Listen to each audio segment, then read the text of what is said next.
High, Bunty's dog ক্রেস and family, মূলত Bunty and family থেকে পাপড়ি। অনেকদিন আগে আপনাদেরকে বলেছিলাম একটা ভিডিও আমরা বানাবো বান্টিকে নিয়ে, যে বান্টি তো আমার প্রথম সন্তান, তো কেন বান্টিকে আমরা এনেছিলাম বা পেটস নেওয়ার কেন চিন্তা ভাবনা করলাম সেগুলো আপনাদের সাথে শেয়ার করব। তো আমার ছোটোবেলায় পেটস ছিল। আমি যখন ক্লাস 3-4-এ পড়তাম আমাদের একটা স্পিচ ছিল, আমার হাজব্যান্ডেরও একটা ল্যাব্রাডর ছিল। তো তারপরে আমাদের বিয়ের পর আমরা ওকে নিই 2018-তে পেটস নিলাম। তো আমাদের নেওয়ার কোনো পরিকল্পনা ছিল না, নিলাম হঠাৎ করে একজনের রেকমেন্ডেশনে। একজন রেকমেন্ড করেছিল যে একটা পেটস খুব দরকার, বিকজ বিয়ের পর থেকে আমার খুব ছোটো বয়সে বিয়ে হয়, খুব ছোটো বয়সে, মানে জাস্ট 18 ইয়ার্স হয়ে যাওয়ার পরেই আমার বিয়ে হয়ে যায়। শ্বশুরবাড়িতে ছিলাম। বিয়ের আগে যারা বিবাহিতা তারা এটা একদম আমার সাথে এগ্রি করবেন যে একটা মূলত একটা চেঞ্জেস হয় বিয়ের আগে এবং বিয়ের পরে, একটা অনেক বড় চেঞ্জেস হয়। তো যেহেতু আমার মা খুব অসুস্থ ছিলেন, মানে অসুস্থ আর কি, এখনও অসুস্থ খুবই, তো সেই জন্য আমার মা ডিসাইড করে যে আমার বিয়েটা খুব তাড়াতাড়ি দিয়ে দেওয়া হবে। তো আমরা বিয়ে হয় আমার। তো জেনারেলি বিয়ের পর বিয়ে হওয়ার পরেই যেটা মূলত একটা ফ্যামিলিতে যেটা শুরু হয় সেটা হচ্ছে প্রেগনেন্সি। বছর 2 পেরোনোর পরেই প্রত্যেকের মধ্যে একটা চাপা কৌতূহল শুরু হয় যে কি হলো, বউ প্রেগনেন্ট হচ্ছে না কেন, প্রেগনেন্সি কি কোনো সমস্যা? এবং সমস্যা বলতেই মূলত আমরা প্রেগনেন্সির সমস্যা বলতেই আমরা ধরে নিই আগে একটা মহিলার সমস্যা, একটা পুরুষের যে সমস্যা থাকতে পারে বা অন্য কোনো, আমরা প্রেগনেন্সি নাও নিতে চাই, এটা কোথাও তো কোনো বাধ্যবাধকতা নেই যে আমাকে প্রেগনেন্সি নিতেই হবে, এরকম কোথাও লেখা নেই যে আমাকে নিতেই হবে, বা একটা মহিলা মানে তাকে একটা সন্তানের জন্ম দিতে হবে। আমার মনে হয় না এরকম কোথাও কোনো লেখা, বা আমি এরকম বিয়ের সময় কোনো এগ্রিমেন্ট সাইন করেছিলাম বলে আমার এটা মনে হয়নি কোনোদিনও। তো যা হয় আর কি, আমার যেহেতু খুব আর্লি ম্যারেজ ছিল, তো আমরাও একটু আমি এবং আমার হাজব্যান্ড দুজনেই আমরা ডিসাইড করেছিলাম যে আমরা একটু লেট প্রেগনেন্সি নেব, কিছুদিন বাদে আমরা প্রেগনেন্সি নেওয়ার একটা, আমি অবশ্যই বলবো আমরা, কারণ বাবা মা দুজনেই আমরা, তো একজনের ডিসিশনে হয় না। তো তারপরে আমার একটু প্রেগনেন্সির সমস্যা দেখা দেয়, অবশ্যই সমস্যা দেখা দেয়। আমরা বহুদিন একটা ইয়ের মধ্যে ছিলাম আর কি, ট্রিটমেন্টে ছিলাম, একজন ডক্টরের ট্রিটমেন্টে ছিলাম। তো যেটা হলো সেটা হচ্ছে যে দেখুন, দেখবেন কোনো কিছু যদি আপনি কোনো ক্রাইসিস পিরিয়ডসের মধ্যে দিয়ে যান, মানে আমার খুব ছোট লাইফ স্প্যান, আমার খুব বেশি দিনের অভিজ্ঞতা আমার নয়, বাট আমার এই ছোট লাইফ স্প্যানের মধ্যে আমি অনেক কিছু দেখেছি।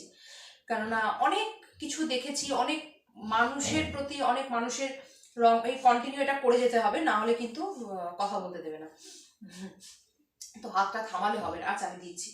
তো আমি অনেক মানুষের অনেক রং বদলাতে দেখেছি, আমার লাইফটা আমি এক ঝটকায় বদলে যেতে দেখেছি, আমি অনেক কিছু দেখেছি জীবনে, এইটুকুনি ছোট জীবনে আমি অনেক কিছু দেখেছি।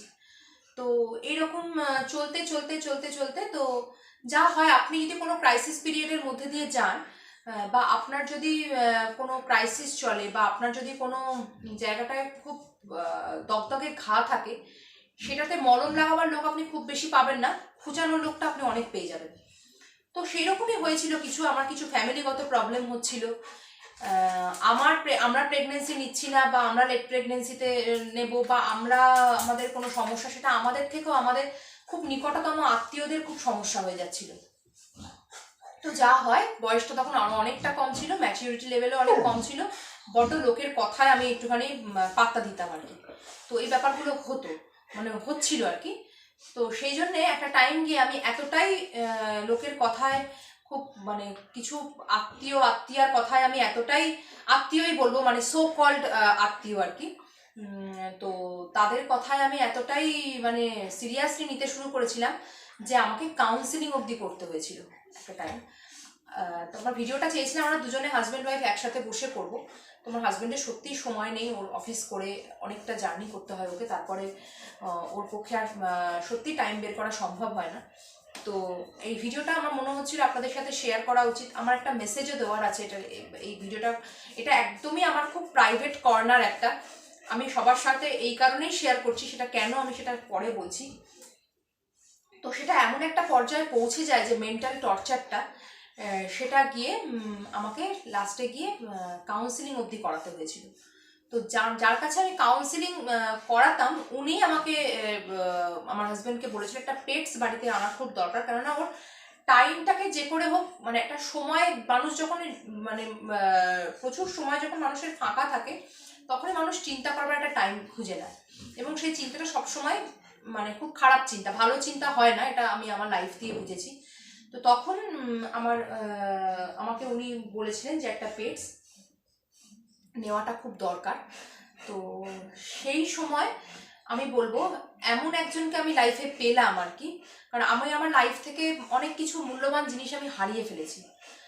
কি কি হারিয়েছি সেটা পরে বলছি। প্রথমত আমি বান্টিকে তখন পেলাম একজন এমন একটা প্রাণকে আমি পেলাম যে আমার এগেনস্টে আমি মানে আমাকে যখন বললো পেটসের কথা, আমি প্রথমেই বলছি আমি আগের ভিডিওটা যেটা করেছিলাম যে কিছু লাইবিলিটিস থাকে, আমিও পরামর্শ নিয়েছিলাম যে কোন পেটস নেওয়া ভালো, কারণ আমরা যেহেতু নিউ পেট প্যারেন্টস। তো আমার জার্মান শেপার্ড বরাবরই আমার খুব প্রেফারেবল একটা ব্রিড, আমি খুব পছন্দ করি জার্মান শেপার্ড। হয়ে গেল ওর বসা হয়ে গেল, এখানটা এসে বসো না, এখানটা এসে বসো। তো আমি তখন চেয়েছিলাম জার্মান শেপার্ড নেব। তো আমাকে যথারীতি আমি যাদের সাথে আলোচনা করেছিলাম তারা আমাকে বলেছিল তুমি ল্যাব নাও, আমার হাজব্যান্ডকে বলেছিল তুমি ল্যাব নাও, বিকজ ল্যাবটা মানে খুব ম্যানেজেবল এবং তুমি ম্যানেজ করতে পারবে। একটা টাইমে গিয়ে ল্যাব একটু শান্তও হয়ে যায়। আমার বরাবরই একটু মেয়ের শখ, ফিমেল আমি পছন্দ করি। আমার আগে যেটা ছিল স্পিচ, জার্মান স্পিচ, ওটাও ফিমেল ছিল। তো আমি একটু ফিমেলই পছন্দ করি বলে আমার ফিমেলটাই প্রেফারেন্স ছিল। তো আমরা ওকে আনতে গেলাম, আমার কাউন্সিলিং করানোর পর উনি যখন বললেন যে একটা পেটস নেওয়া খুব দরকার, তো তখন আমরা একজনের সাথে যোগাযোগ করে আর কি ওকে আমরা নিয়ে এলাম। তো এই রেসপন্সিবিলিটির কথাটাও আমরা দুজনে মিলেই চিন্তা করেছিলাম যে একটা বাচ্চাকে নিয়ে আসবো মানে তার পুরো রেসপন্সিবিলিটি আমার 1-2 বছরের ব্যাপার নয়, অনেকগুলো বছরের ব্যাপার, আমরা আদৌ কতটা পারবো। তো সত্যি কথা বলছি আমি এইসব চিন্তা ভাবনা করার পরে আমরা মনে হয়েছিল যে আমরা পারবো, একটা বাচ্চাকে আমরা সামলাতে পারবো না, পারবো। তো আমি যাকে পেলাম 2018 সালে, যে আমার কাছে এলো, এমন একটা প্রাণ যার আমি কালো না ফর্সা, আমি মোটা না বেটে, না রোগা না লম্বা, আমি খুব খারাপ মানসিকতার না খুব উদার মানসিকতার, আমাকে দেখতে ভালো না দেখতে খারাপ, কোনো কিছুই এর কাছে কোনো কিছুই ম্যাটার করতো না। ওর কাছে আমি ম্যাটার, আমি ওর মা, আমি মাম্মা, এটাই ওর কাছে ম্যাটার করতো। আমি খারাপ ভালো, দেখতে খারাপ, আমার কথাবার্তা ভালো না, আমার গলার স্বর মোটা না পাতলা, এগুলো কিছু, এমনই একজনকে আমি পেলাম 2018 থেকে যে যার কাছে এগুলো কোনো কিছু ম্যাটার করে না, এবং ও আমার কাছে কিছু চায় না, কোনো চাহিদা নেই, এবং বিনা চাহিদায় একজন মানে বললাম নিঃস্বার্থভাবে আমাকে ভালোবেসে গেল। বিশ্বাস করুন তারপর থেকে আমি যখন ছোট থেকে বড় হয়েছি আমার আশপাশটা পুরো আত্মীয় স্বজন পরিবেষ্টিত একটা আমার জীবন ছিল, মানে আমি খুব প্রায়োরিটি দিতাম তাদেরকে।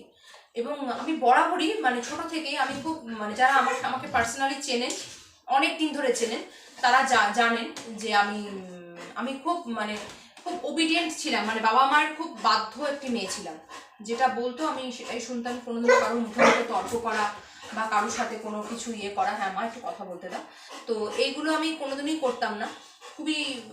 আমি খুব সফট ছিলাম, বারবারই বলছি ছিলাম। তো এই মেয়েটা আসার পর আমি একটা জিনিস বুঝলাম যে নিঃস্বার্থ ভালোবাসা কাকে বলে। যারা এতদিন আমাকে বলতো যে নিঃস্বার্থভাবে আমাকে ভালোবাসে, সেটা যে কতটা ভুল সেটা আমি বুঝতে পারলাম যখন আমি ওকে পেলাম। তখন আমি বুঝতে পারলাম, আমার অন্যান্য বাচ্চারাও একই, আমি যেহেতু আমার কাছে আগে এসছে সেহেতু আমি বলবো, যখন আমি ওকে পেলাম তখন আমি বুঝতে পারলাম যে নিঃস্বার্থ ভালোবাসাটা কাকে বলে। এতদিন যারা আমাকে ভালোবাসতো বলতো, তারা কেউ হয়তো আমার কোনো কথায় তাদের খারাপ লেগেছে, বা হয়তো হতে পারে তাদের কাছে আমি খারাপ হয়ে গেলাম, বা এরকম হয়েছে ধরুন আমি তাদের কথার সাথে হ্যাঁতে হ্যাঁ মেলালাম, কোনো একটা জায়গায় গিয়ে আমার মনে হলো এটা হ্যাঁতে হ্যাঁ না বলে এটা না বলা উচিত, সেদিন আমি তাদের কাছে খারাপ হয়ে গেলাম। এটা ওর পোজ, এই কোলে বসা, এটা ও আমাকে দেখলেই এরকম করে, আর এই পাটা টিপে দিতে হয়। তো ওকে পাওয়ার পরে না আমরা বুঝতে পারলাম যে নিঃস্বার্থ ভালোবাসাটা কি বা কাকে বলে, সেটা ওকে পাওয়ার পর আমি বুঝলাম। তো সেই বললাম যে কেন বান্টিকে আমি নিলাম, আমি এমনই ট্রমাটাইজ হয়ে গেছিলাম, এত চতুর্দিক থেকে আমাকে আক্রমণ করা হতো যে যা হয় আর কি প্রেগনেন্সির ব্যাপার নিয়ে।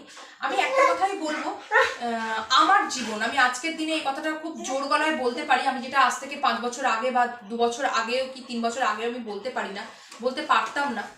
আমি একটা কথাই বলবো, যারা এই ধরনের সমস্যায় ভুগছো বা যাদের ধরো এই ধরনের সমস্যা আছে যে প্রেগনেন্সি আসছে না বা প্রেগনেন্সি নিতে চাইছো না, হতেই পারে মানুষের জীবনে প্রায়োরিটিটা আমি নিজে সেট করবো, আমার লাইফের প্রায়োরিটি কি। আমার লাইফের প্রায়োরিটি কখনোই এটা নয় যে বিয়ের পরেই আমাকে একটা বাচ্চার জন্ম দিতে হবে। আমি একটা মেশিন নই, আমি একটা মেশিন নই যে আমাকে কাউকে প্রডিউস করতেই হবে। আমার ইচ্ছে নাই হতে পারে, আমার এমন ইচ্ছা হতে পারে আমি কাউকে অ্যাডাপ্ট করবো, হতেই পারে। আমার ইচ্ছা হতে পারে আমি কোনো হিউম্যান চাইল্ড আমার দরকার নেই, আমি এদেরকে নিয়ে থাকবো। আমি এরকম অনেককে দেখেছি যারা পোষ্য নিয়ে লাইফ কাটিয়ে দিল, তো তাদের হিউম্যান চাইল্ডের কোনো প্রয়োজন নেই। তো এরকম একটা ব্যাপার। আর আমার মনে হয় আমি যখন বিয়ে করেছিলাম রূপকে, 2010-এ আমাদের বিয়ে হয়, তো আমার মনে হয় না আমি ওর বাড়ির লোককে বা ওকে বা আমি সমাজের কাছে কোনো এগ্রিমেন্ট সাইন করেছিলাম যে আমি বিয়ে করছি মানে আমাকে একটা সন্তান জন্ম দিতেই হবে, এরকম কোনো ব্যাপার নেই। তো এই সমস্ত কথা তখন আমি সত্যি কথা বলতে আমি সেই সময়টা এতটাই ডিপ্রেশনে চলে গেছিলাম যে আমাকে তখন রূপকে কাউন্সেলিং করাতে হয়েছিল। ও প্রথম ডে 1 থেকে আজ অব্দিও আমার সাথে আছে। আমি কোনো আমি যেটাই ও যেটা ডিসিশন নিয়েছে সেটা তো যেমন আমি ওর হাতটা শক্ত করে ধরেছি, বা আমারও কোনো ডিসিশনে ও আমার হাতটা সবসময় শক্ত করেই ধরেছে, আমি ওকে কিছুই বলছি না।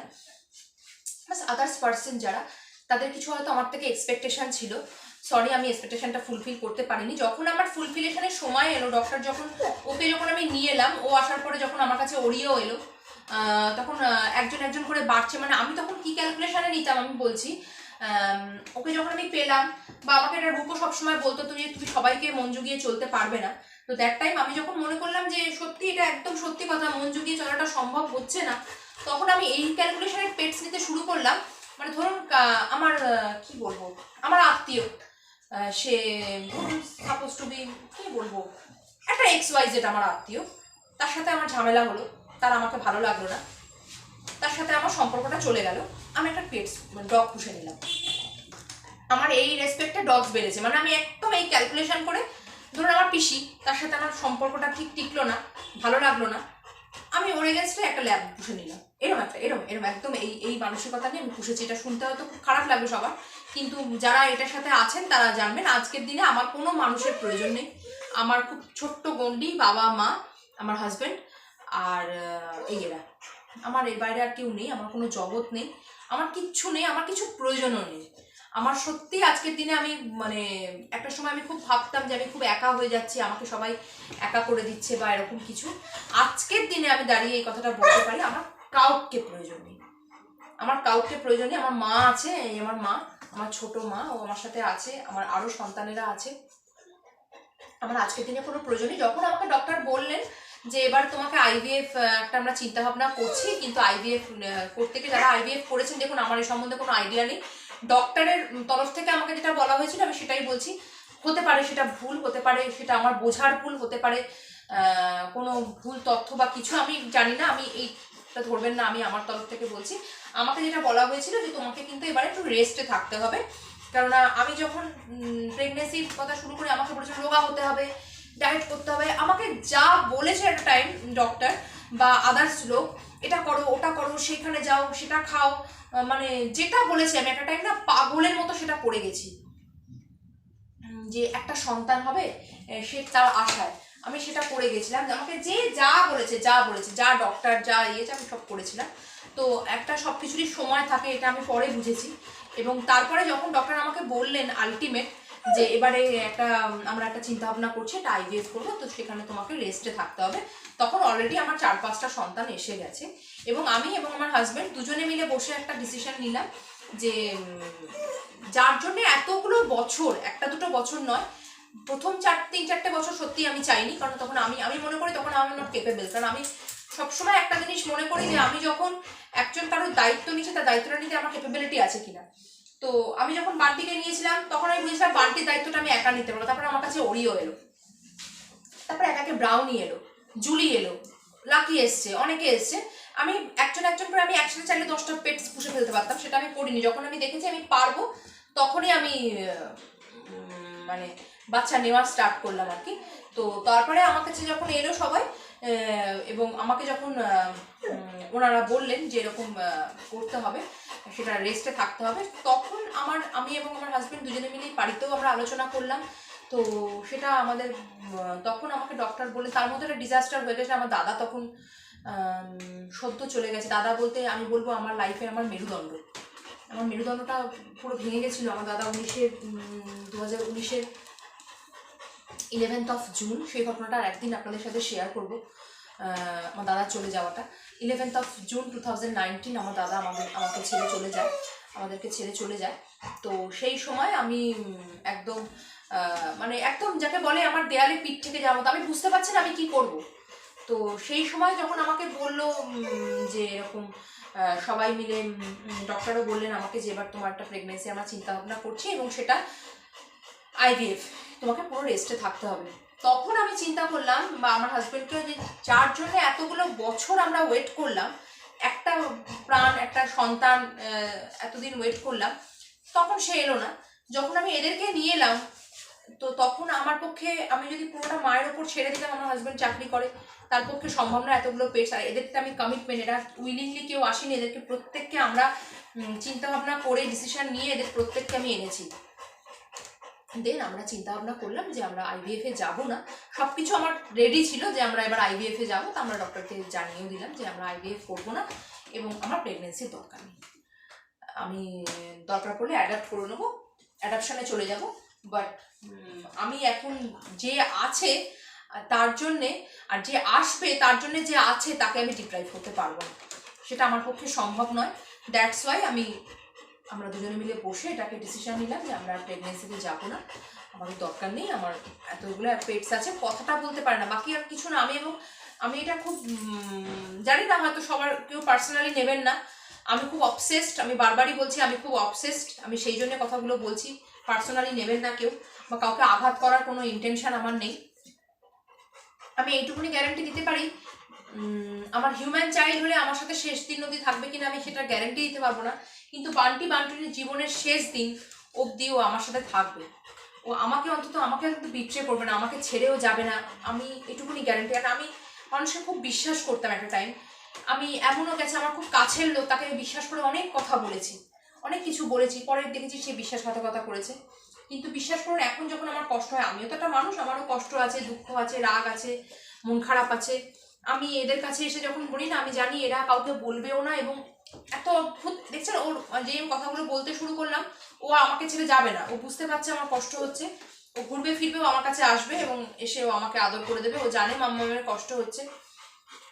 এবং যখনই আমার খুব কষ্ট হয়, মন খারাপ হয়, আমিও তো একটা মানুষ, কাটা ছেঁড়া আমাকে নিয়ে বহুদিন ধরে চলছে, আমিও একটা পরিবারের মধ্যে থাকি, আমারও কিছু সো কল্ড আত্মীয় স্বজন আছে যাদের সাথে আমার আত্মার, মানে আত্মীয়টা কখন হয় যখন আত্মার যোগ থাকে। তো জানি না কিসের যোগ আছে বা কি, আমি বলতে পারবো না। আমি খুব কনফিউজড হয়ে যাচ্ছি, দেখুন কন্টিনিউ আমাকে ওরকম করে যাবে। আমি যখনই কষ্ট হয়, আমি যখনই খুব মানে স্যাড ফিল হয় আমার, ও সেটা বুঝতে পারে আমার কোনোভাবে, ও বুঝতে পারে এবং আমাকে তখন একদম একা ছাড়ে না। তো এটাই হচ্ছে বান্টিকে আনার একটা কাহিনী। কেন ওকে আমি নিয়ে এসেছিলাম, না আমার কিছু হয়নি, আমি কেন ওকে নিয়ে এসেছিলাম সেটাই বললাম। ডক্টর আমাকে যিনি কাউন্সিলিং করতেন, তিনি আমাকে জিজ্ঞাসা করেছিলেন যে তোমার হবি কি। আমার বরাবরই একটা প্ল্যানিং ছিল যে আমি একটা পেটস নেব, আমার একটা পেটস থাকবে, তারপরে নানানটা কথায় চাপা পড়ে গেছে, নেওয়া হয়নি। আমি ওনাকে বলেছিলাম কাউন্সিলিংয়ের সব কিছুই তো ওনারা জিজ্ঞাসা করেন, পুরো ব্যাপারটা মনের ভেতরের পুরো ব্যাপারটা ওনারা, এবং যারা বলেন কাউন্সিলিং মানে পাগলের ট্রিটমেন্ট, খুব ভুল কথা। আমি বলবো কাউন্সিলিং করার, কারণ আমার এই যে জড়তাটা ছিল ভেতরে, এই জড়তাটা কিন্তু 80% কেটে গেছে আমার কাউন্সিলিংয়ের পর। আমি যখন যার কাছ থেকে কাউন্সিলিং করিয়েছিলাম, উনি আমার জড়তাটা 80% উনি আমাকে কিন্তু একদম নর্মাল লাইফে ফিরে আসতে উনি সাহায্য করেছিলেন। উনি আমাকে একটা কথা বলেছিলেন, যে কথাটা আমার আজও কানে বাজে, এবং আমিও সবাইকে এই কথাটাই বলি। আমাকে উনি একটা কথা বলেছিলেন, যে পাপড়ি, তুমি কি চাও? আমি মা হতে চাই। তুমি কি ঠাকুরের কাছে কি প্রার্থনা করো? তখন সদ্য আমি পুরী থেকে না কোথা থেকে একটা ঘুরে এসেছিলাম, তারাপীঠ থেকে, আমার মনে পড়ছে না। কি চাই ঠাকুরের কাছে? আমি মা হতে চাই। আমি ঠাকুরকে এটাই বলছি, আমি মা হতে চাই। ম্যাডাম আমার আর ভালো লাগছে না, মা হতে চাওয়াটার থেকেও না, তখন একটা কি মেন্টালি যারা এটা দিয়ে যান তারা জানেন, আমি মা হতে চাই। তা উনি আমাকে তখন বলেছিলেন, ঠাকুরের কাছে কি এটা প্রার্থনা করলে, সম্ভবত আমি তখন পুরী থেকে ঘুরে এসেছিলাম, আমার ঠিক মনে পড়ছে না, এরকম কি ঠাকুরের কাছে কিছু চেয়েছো যে আমি সন্তানের জন্ম দিতে চাই? না, আমি মা হতে চাই। ঠাকুরকে তো এটাই বলি, মা হতে চাও, মা তো যে কোনো ভাবে হওয়া যায়। মা হতে গেলে সন্তানের জন্ম দিতে হবে এরকম কোথাও কিন্তু লেখা নেই। তুমি একটা গাছকেও সন্তান স্নেহে বড় করতে পারো, একটা প্রাণীকেও সন্তান স্নেহে। তারপরে আমার হাজবেন্ডকে উনি বলেছিলেন একটা পেটস ওর জন্য এনে দাও, যে যাকে নিয়েও ভুলে থাকবে। সত্যি কথা বলছি, আমার জীবনে যত কষ্ট, সেই সময়টা আমি কি সময়ের মধ্যে দিয়ে গেছিলাম, সেটা আরো সময় বাড়ুক, আরো আপনাদের সাথে ইন্টারাকশন হোক, এটা একদমই খুব প্রাইভেট কর্নারের একটা কথা আমি আপনাদের সাথে শেয়ার করলাম। আরো পরিচয় বাড়ুক, আরো আস্তে আস্তে নিশ্চয়ই বলবো কিসের কেন আমি ট্রমাটাইজ হয়ে গেছিলাম, কি ঘটনা ঘটেছিল, সবটাই আমি বলবো। একদিন নিশ্চয়ই বলবো, একদিন জিনিসটা সম্পর্কটা আরো গাঢ় হলে নিশ্চয়ই বলবো। আমি বান্টিকে কেন নিয়ে এলাম এটা আপনাদের সাথে শেয়ার করলাম। কোনো মনে দ্বিধা রাখবেন না, যে যা বলছে তাকে বলতে দিন। কষ্ট হয়, আমি নিজেকে বলছি, আমিও রিসেন্ট এই 2 দিন আগের ঘটনা, আমি নাম করবো না কে, খুব কাছের একজন মানুষ আমার বা আমার হাজবেন্ডের, তার কিছু কথায় আমি খুব আহত হয়েছিলাম আর কি, খুব কষ্ট পেয়েছিলাম, খুব কান্নাকাটি করেছিলাম এই সন্তান রিলেটেড ব্যাপারে।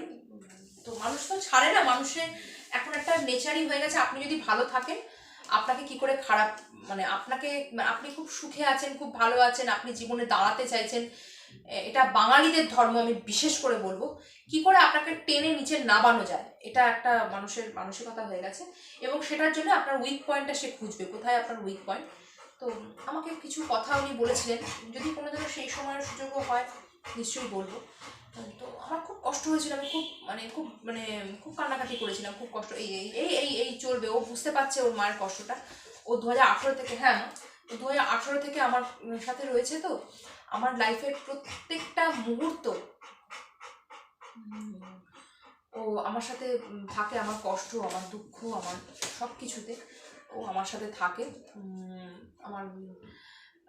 আমিও কথা বলতে পারছি না, এমন একটা পরিস্থিতির মধ্যে দিয়ে আমি গেছিলাম যে আমার মনে হয় ভগবানই ওকে আমার কাছে এনে দিয়েছে, আমার সব কষ্ট ভোলানোর একটা মেডিসিন বলতে পারেন। আমার মেডিসিনও কোনো মানুষ আমার মনে হয় না ওর মতো করে আমার কষ্ট ভোলাতে পারে, ওর মতো করে আমার চোখের জল মুছিয়ে দিতে পারে। আপনাদের সামনেই ভিডিও করছি, দেখতেই পাচ্ছেন। একটা মানুষ থাকলে এতটা মনে হয় আমাকে ফিল করতো না, ওকে মুখে বলতে পারছে না, ও বুঝতে পারছে ওর মায়ের কষ্টটা, কারণ ও ছোট থেকে দেখছে এই জিনিসগুলো আমার সাথে হয়, আমি কষ্ট পাই। দেখুন ও সব বোঝে, আপনি যদি আমার বাড়িতে আসেন কেউ আমার বাচ্চাকে দেখতে, ও প্রত্যেকটা বাংলা কথা, আমাদের ঘরোয়া যে কথা, ও সব বোঝে, ওকে কোনো ট্রেনিং দিইনি। ও ছোট থেকে এতটাই হিউম্যান টাচে বড় হয়েছে, আমার সাথে থেকে বড় হয়েছে, তো ও আমার সব কথা বোঝে। তো ও বোঝে মায়ের কখন কষ্ট হয়, এবং ও তো সেই টাইমটা ওকে পৃথিবী উল্টে গেলেও ওকে আপনি যদি সামনে একতলা চিকেন ফুডি ওকে যদি একতলা চিকেন রাইসও দিয়ে দেন, ওকে আপনি এখান থেকে ওঠাতে পারবেন না, ও এখানেই থাকবে, ওর মায়ের কাছে থাকবে। ও এই সময়টা, এই দেখুন আমাকে ও ছাড়বেই না এই সময়টা, ও জানে ওর মা খুব কষ্ট পাচ্ছে এই সময়টা। একটা কথাই বারবার বলবো, সমস্যা লাইফে থাকে, প্রেগনেন্সি সমস্যাটা এখন খুব কমন সমস্যা হয়ে গেছে। এটা অনেকেই সমস্যার মধ্যে দিয়ে যান, আমার ক্রেসেও অনেক বাচ্চা রাখতে এসছেন, তারাও তাদের সমস্যার কথা আমাকে বলেছেন, দিদি এরম ব্যাপার জানেন, এই যা সমস্যা। আমি লোকের সাথে খুব মিশি, আমি একদমই প্রফেশনাল অ্যাটিটিউড করি না। যারা আমার ক্রেসে বাচ্চা রাখতে এসছেন তারা জানেন, আমি তার সাথে বসে গল্প করি, কথা বলি, আমি বাচ্চার সম্বন্ধে জানি। এমন নয় যে দরজাটা খুললাম বাচ্চাটাকে নিলাম, এখন কোভিড পরিস্থিতির জন্য খানিকটা আমাদেরকেও স্ট্রিক্ট হতে হচ্ছে। আদারওয়াইজ যারা কোভিডের আগে আমার কাছে বাচ্চা রেখেছেন তারা জানেন যে আমি ওইরকমভাবে একদমই হ্যাবিচুয়েটেড নই। আমি বসিয়ে কথা বলে বাচ্চার সাথে আমার সব রকম কথা তাদের সাথে হয়, আলাপ আলোচনা সব কিছু আমরা করি। অনেকে আমার সাথে অনেক রকম শেয়ার করেন এরম ঘটনা। আমি যতটা সম্ভব আমার তরফ থেকে বলার আমি বলি। সন্তান যে আমি একটা জিনিস মনে করি, আমি মহিলা মানে আমি, হ্যাঁ প্রত্যেকটা মানুষের জীবনে কিছু কমিটমেন্ট থাকে, কিছু গোল থাকে লাইফে যেটা আমি করব, কিন্তু একজন মহিলা মানে তাকে বিয়ে করতেই হবে, আর বিয়ে করার পরে একটা সন্তানের জন্ম দিতেই হবে, এরকম কোনো এগ্রিমেন্ট আমরা কোথাও সাইন করিনি। আমি কোনো এগ্রিমেন্ট সাইন করে বিয়ে করিনি যে আমাকে সন্তানের জন্ম দিতে হবে, বা আপনারাও বিয়ের আগে আমাকে এরকম কোনো এগ্রিমেন্ট সাইন করাননি যে আমাকে সন্তানের জন্ম দিতে হবে।